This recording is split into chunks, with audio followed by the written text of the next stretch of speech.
Matatag Curriculum, PE and Health, Grade 4, Quarter 1, Lesson 1.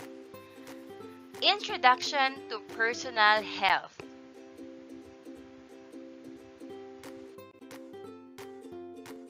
Magandang buhay mga bata!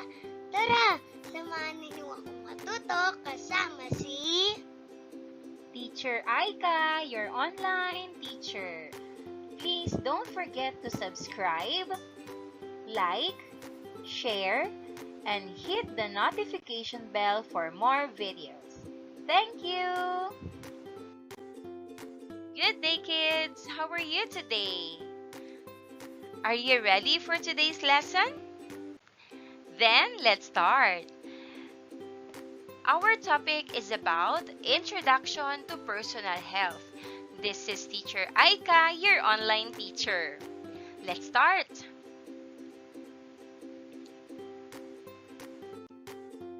Learning competency.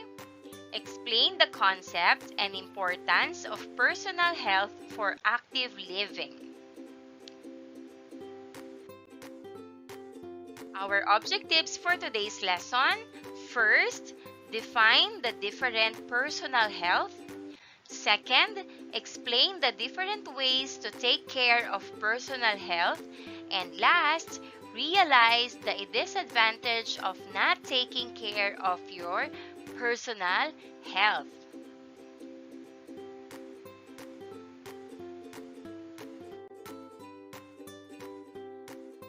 So here, imagine two plates of food.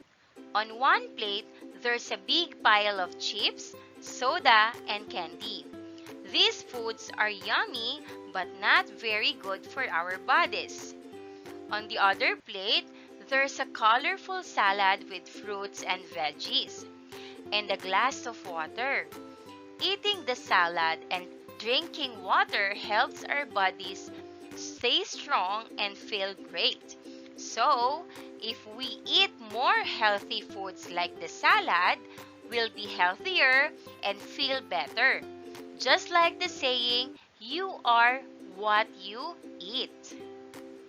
Makes sense, right?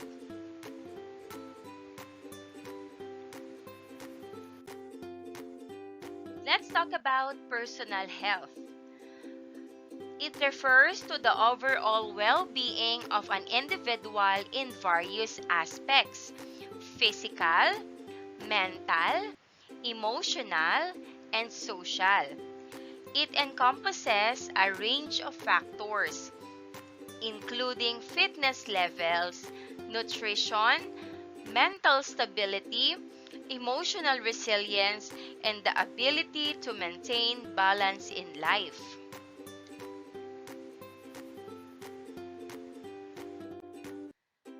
How about health?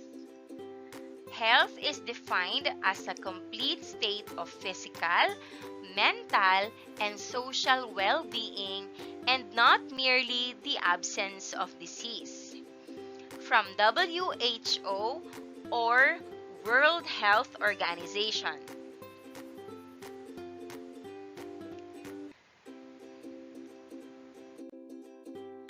Understanding personal health. Personal health encompasses the interplay between physical, mental, emotional, and social well-being. It's not merely the absence of illness, but the pursuit of a balanced and wholesome lifestyle.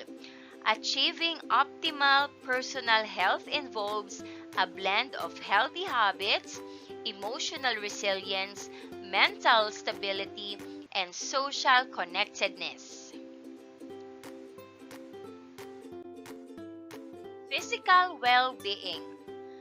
Physical health is the body's functionality and ability to perform daily tasks without fatigue or undue stress. This involves maintaining a healthy weight, regular exercise, balanced nutrition, sufficient sleep, and avoiding harmful substances. Mental and emotional wellness. the state of one's mental health is equally significant. It pertains to cognitive and emotional well-being, encompassing stress management, coping mechanisms, emotional resilience, and the absence of mental health disorders.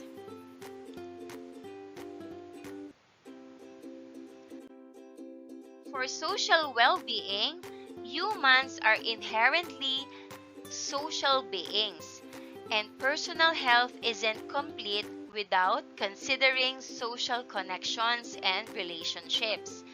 Strong social networks, meaningful relationships, and a sense of belonging contribute significantly to mental and emotional wellness.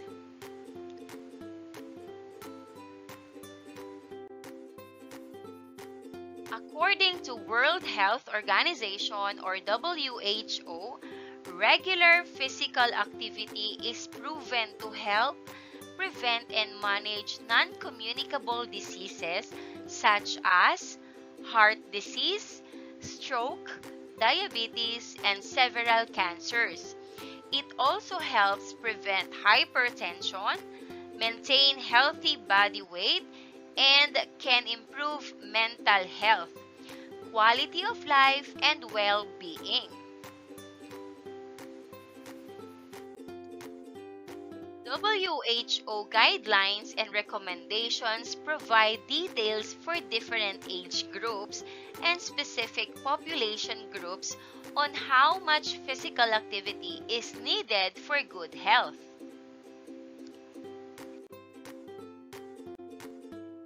WHO recommends children and adolescents aged 5 to 17 years.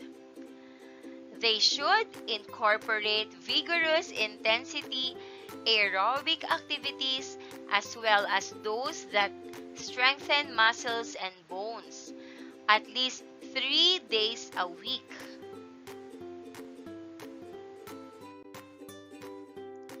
They should limit the amount of time spent being sedentary, particularly the amount of recreational screen time.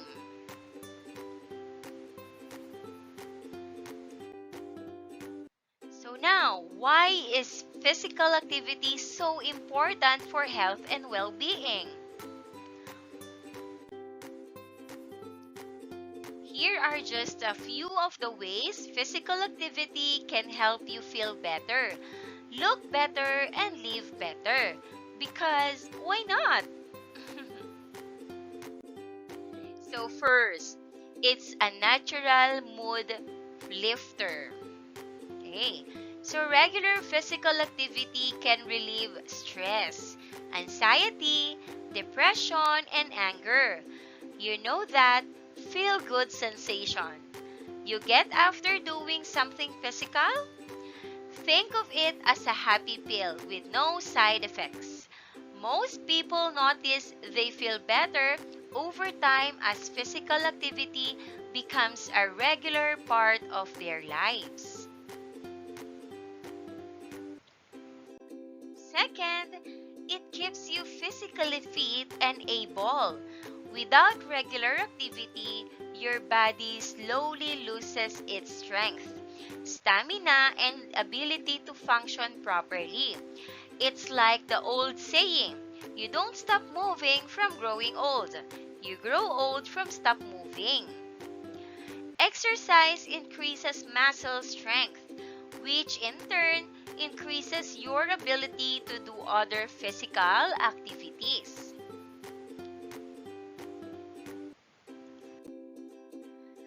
Third is, it helps you keep the doctor away.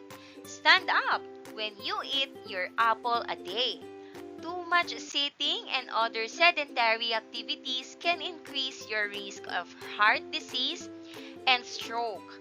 One study showed that adults who watch more than 4 hours of television a day had an 80% higher risk of death from cardiovascular disease.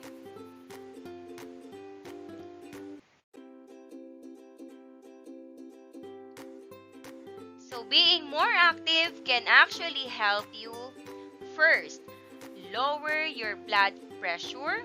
Second, boost your levels of good cholesterol. Third, improve blood flow or the circulation. Fourth, keep your weight under control. And last, prevent bone loss that can lead to osteoporosis. So let's have an activity. The title of this activity is Healthy Habits. Directions: classify the words in the box into the chart.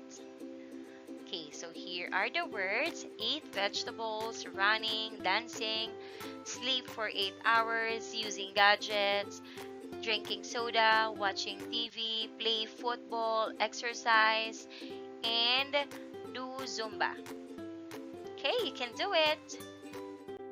And on this part, all you have to do is to fill the acronym of the word personal health with words or phrases related to the lesson. Do this in your notebook.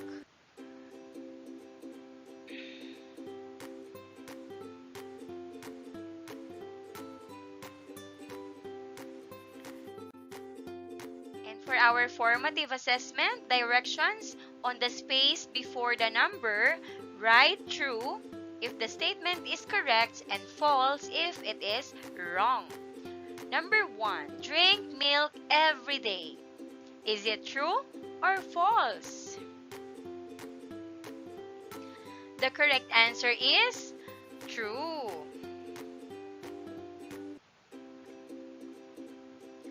Number 2, it is safe to eat fatty foods all the time.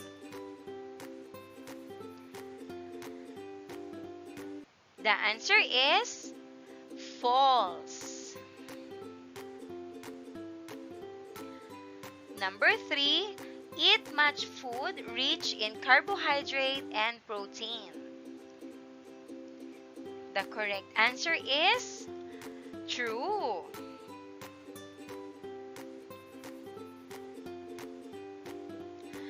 Number 4, it is important to manage our own emotions. Is it true or false? The correct answer is true.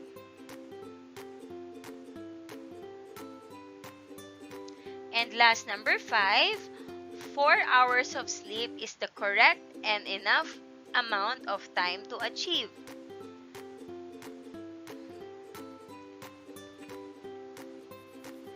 The correct answer is false. Good job, kids! Maraming salamat sa panonood. Huwag kalimutang i-like at mag-subscribe para sa higit pang educational content. I-click ang bell icon para ma-update ka sa ating mga bagong video. Salamat!